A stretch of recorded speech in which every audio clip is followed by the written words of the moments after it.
What do I want to talk about? I wanted to do something else.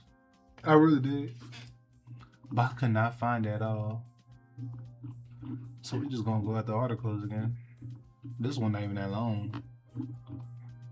Blaming the price tag is lazy. I'm kind of sick though. Are none of these articles long? I played 3 hours. He do gameplay? We'll see. I just bought it all.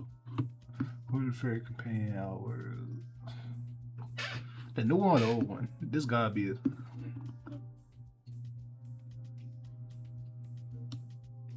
I gotta watch some movies.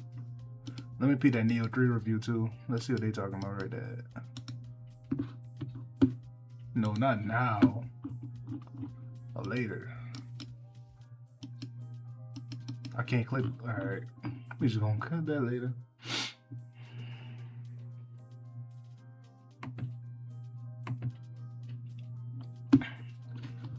The Outer Worlds 2 fans are lamenting the news to developer Obsidian is now working on a sequel and have blamed Microsoft's initial decision to price the game at $80 for helping kill the series hype despite the later U-turn.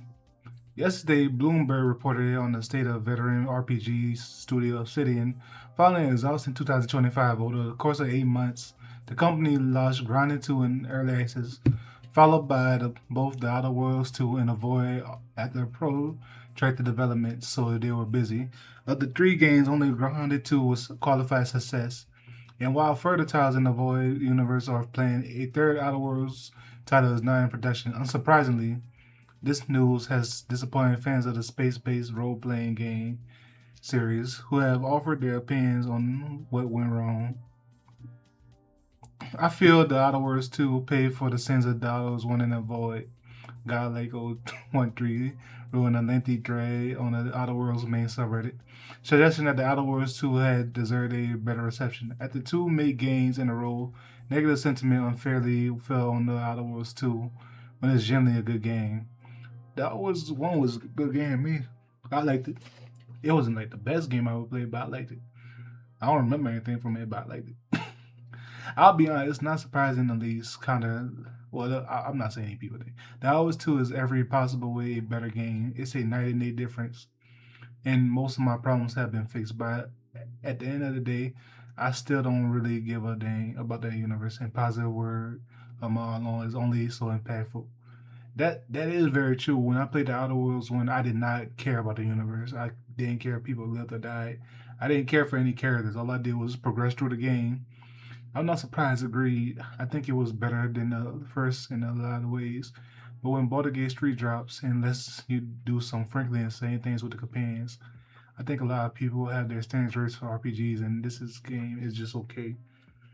That's true too. I don't. I never played Outer Worlds 2, but I know an Outer Worlds 1, which is unfair to compare to Baldur's Gate 3, but compared to Baldur's Gate 3 is nowhere near compared to in the RPG for that aspect. All I can remember is I get to kill people. I don't feel immersed in the world. I just feel even though it's a player game, I just don't feel immersed. I'm just there doing things. I'm not connected to any characters. I don't care about quite frankly, I don't care about the world at all. I don't care about any world I'm on. Even with the DLC, I did not care. The most interesting thing I can remember is the DLC where I had to uncover a mystery. And I didn't even complete the game. But I progressed the game. I was like 90%, but then I got bored and just got off the game. That's the thing about it. I just got off the game. And I never thought to go back. I did like the I did like the system, the leveling up system. I did like the abilities you would get though. But even then, compared to other abilities in other games, is it really good? I just feel like they didn't specialize in anything. Nothing was special. The story wasn't specialized. The gameplay wasn't specialized. It was just, the Outer Worlds was just another game. Several other fans know the recent launch of other RPGs, and particularly 2025's beloved Clear Outskirt Expedition 33 as having possible tough competition and even tougher comparison in some areas, such as the story and full fleshed out characters. Others suggested that the lengthy wait for The Outer Worlds 2 had also raised expectations which were not met by the sequel. Yeah, waiting a long time for a game that's, even though it's night and day, it was very niche. You could, I would still say it's niche. Like you're not gonna see a lot of people talk about The Outer Worlds 1. So having people wait, like they already had the hype built. You can't. It's just not game warranted for waiting, and no, nothing is warranted for waiting. We've seen that with a lot of everything in every culture. Movies. Waiting is not something people want to do, and it just decreases hype. Hype. It just decreases it. The first game was incredible, like content. We excuse that due to the limited budget and dev time for the new franchise. Given the increased resources and development time that went into the Outer 2, we expected to have a lot more content from Outer World. It didn't, and the obvious business decision that led to chop content sucked to see. Xbox chopping the content is trash. It's a large number of fans expressed frustration at the Microsoft for the game's pricing fiasco, which initially saw The Outer Worlds 2 set to become the company's first $80 game. Before the company put the initiative on pause and backtrack. While the game ultimately launched at $70, fans saw that snafu dominated headlines and killed hype that the game struggled to win back. Some even point out the irony of those situations happening to The Outer Worlds 2, a game which tells the story of people caught up in action of mega corporations. So Carolyn was the true villain all along. They overshot asking $80 and then turned a lot of gamers off. The backtrack to $70 was too little, too late. In the economy, 68 $70 is already a lot. Trying to push $80 on as the new norm was outlandish for leisure. Did not help at all that the biggest splash this game made on the overall gaming league was the stupid $80 fiasco Microsoft tried to push. Like even after they produced a $70, still too much ammo. First impressions are pretty important, and to many it was, oh hey, it's the sequel to the 7 out of 10 game asking us to pay $20 more. There were a lot of great RPGs this year, and unfortunately this one was forgettable. Philosopher Bone bluntly summed up. Not horrible or anything, just didn't stand out. I'm glad I played it. And Game Pass, I want to highlight this comment because I think this is like the most important one. Game Pass didn't shell out $80 or whatever insane price they listed it for. IGN's World Outer Worlds 2 returned in 8 out of 10. It stated that once you get past a weak first act, the other two sharpens Obsidian's RPG formula with smarter writing and better combat. We continue. It doesn't try to rewrite Obsidian's RPG playbook, but it's yet another strong refinement. And I would like to highlight that comment because the thing about it was, as I said, there was a lot of great RPGs this year. Unfortunately, this one was forgettable. So, not horrible, and it just didn't stand out. And the $80 didn't help. That's what I was trying to convey for the Hours too. It's not a horrible game. It's not a great game. It's probably in the middle. I don't want to call it mid. It's probably upper above mid a little bit. A good game. I didn't play it. I plan on playing it, so I'll give a review whenever I do play it. But I don't have plans on playing it because there were just so many good games to play. Then on top of that, even if you didn't put the price tag at $80, you put it at $70 later. Even if you didn't put it at $80, the damage was done. You said it was gonna be $80, so people expect $80, and people want to make a point. So there were already a faction of people that wanted to make a point that hey, I'm not paying $80 for this. Even so, when it released, people didn't pay for it. So you already separated some of your buyers on a niche game, might I ask. I'm gonna keep on saying it's a niche game because not too many people know about this game. With all that, I look for gaming news. I search for gaming news. I didn't know the Outer Worlds were coming out. I didn't know the Outer Worlds were coming out to the week of the Outer Worlds. They had a couple reviews that I never heard about the game again. This is on Xbox, not just because of the $80 price tag, but because I they just did not promote this game. Even especially as I forgot to say, this game was what $20 cheaper. It's a niche game that was supposed to be $80. A seven out of 10 game. IGN says an 8 out of 10 game best, and it had no advertisement. This game was destined to fail. Nobody already knew about it, and Xbox it just feels like Xbox didn't give it a chance, and that's on them. They promoted it once, maybe twice, and then try to promote it again, and that's sad. Hopefully, this game gets another sequel, but I highly doubt it, and I don't know if the studio will ever work on Outer Worlds again. It just is a sad case for a game that could have been good. It scratched people's itches from the RPGs to space RPGs.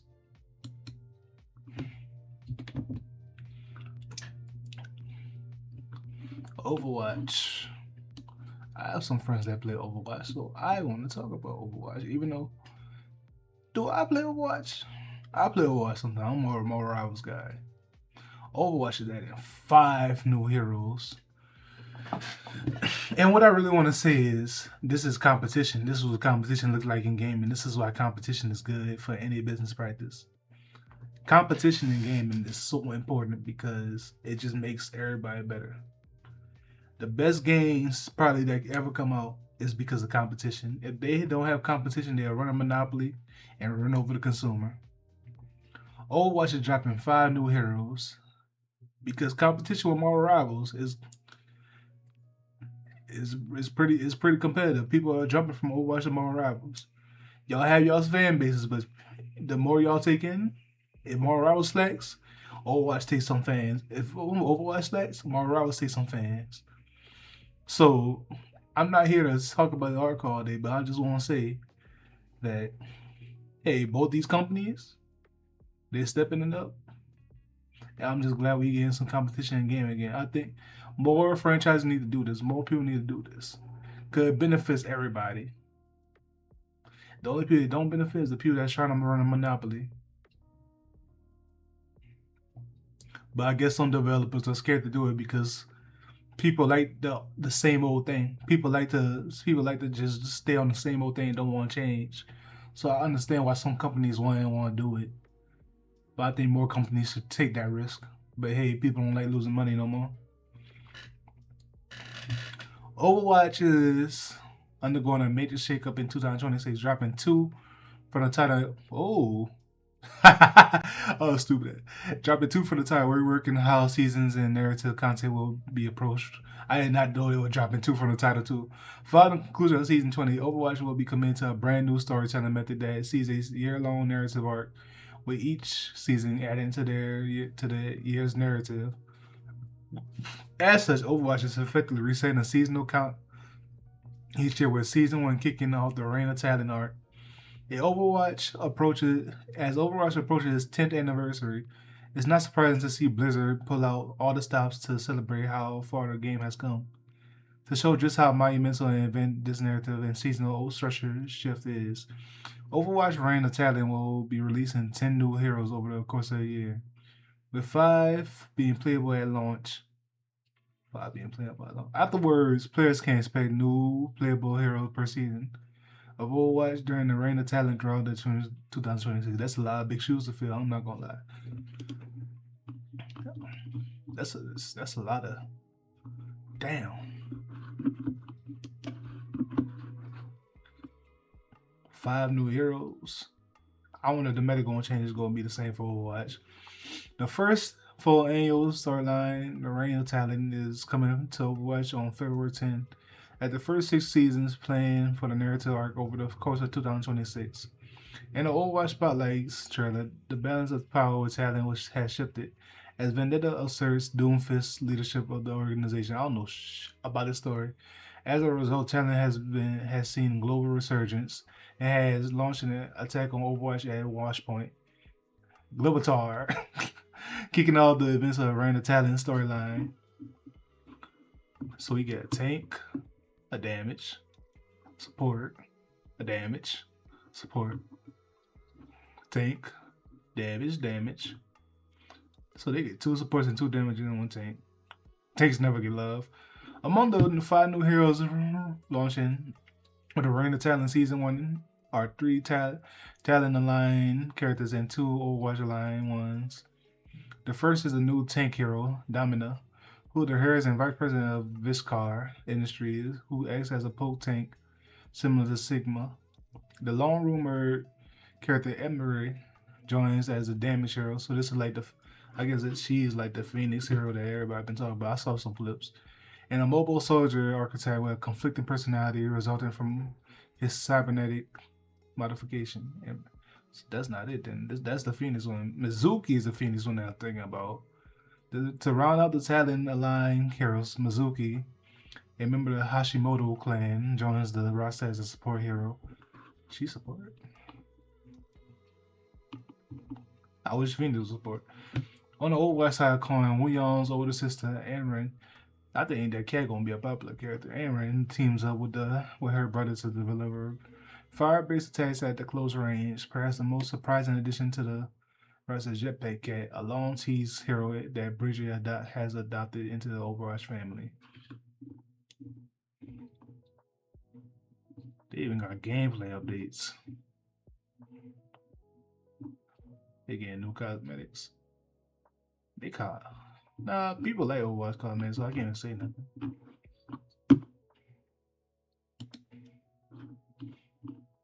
Resident Evil Requiem. A game reviewer. Hopefully me one day, but I played 3 hours of Resident Evil and it's the best of both worlds. I went hands on with Resident Evil. So you play 3 hours and you still got to play as Grace and Leon. Entry brings to the table. Last week, Capcom gave fans their most extensive look at Resident Evil Requiem. Now that the cat is out the bag about Leon's inclusion in the game, the developers can show off all this night mainline entry into the popular survival horror franchise that has to offer. While also explain what makes its dual protagonist approach unique. I don't think that's unique. Ahead of the last 3 weeks reveal, I was able to play a significant chunk of Resident Evil Requiem, about 3 hours of the game, to see firsthand what the next Resident Evil brings to the table. At this latest era of Resident Evil has gone on, and with the critically acclaimed remakes slotted in alongside the main entries, Capcom has been careful to ensure that each new game evolves the franchise without abandoning what made it special in the first place. It makes sound strange. It might sound strange considering this is a night game, but it feels like the series has hit its stride within the new generation, balancing the old with the new. My Resident Evil Requiem demo offered hands-on with both Grace Ashcroft and Leon Kennedy. Grace is a new protagonist for the Resident Evil game series with some ties to existing franchise lore. She's ours new Ethan Winters, so to speak. A character without all the baggage and fan expectations. An opportunity to present a fresh perspective on the undead slain. Well, damn, Ethan died. So, if Greg comes in the unburdened by baggage, Leon comes on board with luggage, carry on, and personal item. He is a fan favorite Resident Evil staple who has been playable since Resident Evil 6, not counting the Resident Evil 4 remake, and his return to the franchise has been greatly anticipated. Rolling out Leon is no small gesture on Capcom's part and carries with it huge expectations. And the Resident Evil Requiem demo put the spotlight on Grace, the most offering. Two Leon segments at bookends to the experience. In my first hands on with Resident Evil Requiem, the experience was short, but it highlighted how Grace gameplay is less action focused and returned to the series roots. For the demo, Grace stuck around a medical wing or avoiding a grotesque monster that was impeding her progress. There were no guns and no combat. It was a stressful struggle to survive in the vein of the earlier Resident Evil games. I'm not gonna lie, I am gonna be scared playing Grace the whole time. I cannot do that. My heart already beats when I play like semi scary horror games. Not having a weapon, not being able to fight for myself against those huge monsters. I can't even imagine. For the second preview, Grace had more agency, but so she gonna develop over time and become this battle-hardened character. But the concept still focuses on survival with limited resources.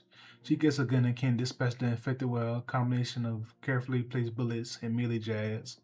But that's not always the best course of action. The enemies can be spongy in Resident Evil Requiem, which requires you to be consider with your approach. There, which was what Resident Evil games were supposed to be like. It's supposed to be like, should I fight? Should I not fight? Type of thing. I know I heard some videos. It's always like a new thing. Should I fight? Should I not fight? There were times when I needed to fight, but oftentimes I found it better sneak run past a zombie if it didn't pose a too big of a threat. The new wrinkle into Resident Evil Requiem is the injector, which presents the player with a fair amount of choice. Crafting remains a key component of your experience. But for Grace gameplay, you have to decide how to combine the injector with specific resources. Throughout the level, there were buckets of infected blood that Grace could use to fill up the injector, making a new resource combined with green herbs or spare parts. It might it makes for an interesting choice where you aren't sure if a heal is better than extra bullets, or if a damage upgrade is more beneficial than more health. Furthermore, the injection can be used to create an instant kill, explosive injection that can take out zombies in a gloriously bloody fashion. So even as Grace is looking to keep the body count to a minimum, she can still take out an infected or two when necessary. Resident Evil Requiem uses Grace as a way to give fans an experience closer to the original game. Limited resources and inventory space force you to make choices about how you want to move forward. Because my first entry to Resident Evil game, Resident Evil 4, and resources were limited, but I feel like I could get anybody, whether it's worth it to clear a room of zombies or merely scrape by. The visuals and sound are once again superb, creating a mood and atmosphere that is chilling. Resident Evil isn't always scared, but Requiem did well to create a sense of unease during the gray section. And there were a few outright horrifying moments. I'm not ready for that. Even though the slight changes and decidedly stronger emphasis on stealth and survival, Resident Evil Requiem's grace sequence do feel familiar to what has come before. The ability to switch between first person and third person is novel, but it doesn't significantly change the gameplay. Even the design of the level one played a multi-level house with a fair bit of puzzling and shortcuts. It's exuded the essential RE DNA. This is Resident Evil at its best, and I enjoy every minute of what I played. That's good to hear. Ain't no Leon section, action pack. But let's not forget that Grace is the only one piece of Resident Requiem puzzle. Although I spent far less time playing Leon, that's not good. Leon, his section were incredible, where Grace feels vulnerable and her sections are stressful. Leon two section were action packed. The duality between the two playable characters is sure a straight balance between high tension and high intensity. Oh, I hope it's really like balanced. Like I don't want to play.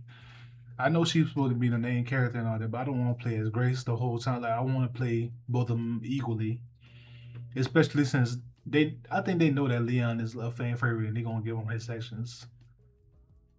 And they do, and if they do it a limited Leon, like a lot of limited Leon, but make his section like absolutely great. But what I fear for is that great sessions are gonna be so sluggish for people that they're like, man, put me back on Leon, and it just becomes this imbalance of dang, of dang, of dang. I just want to play Leon. Like, let's get these sessions. I remember playing the game.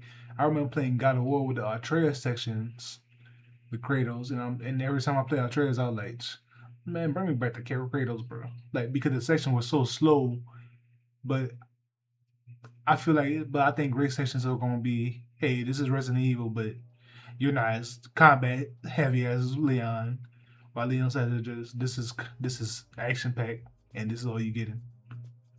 And hopefully it's like that because different move sets is great, but I hope it delivers. That's all I'm trying to say.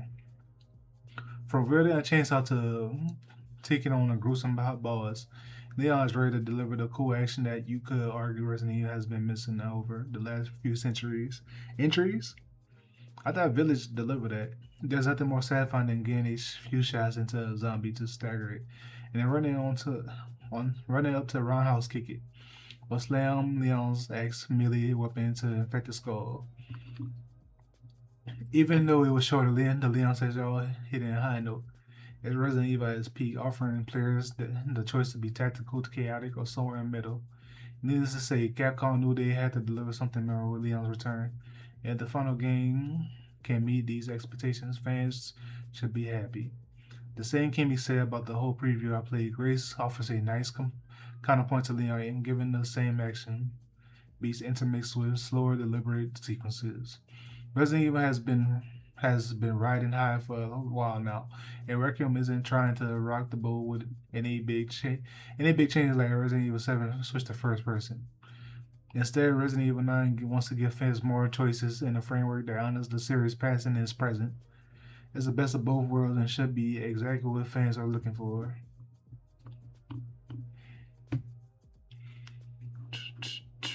That's all I gotta say. I just hope this game delivers because I have high expectations, especially since I pre-ordered it. It better be aftermath for PC because if it's not aftermath for PC, I'm gonna get mad and throw a hissy fit. I'm gonna post on Reddit that I'm mad. Like that'll help.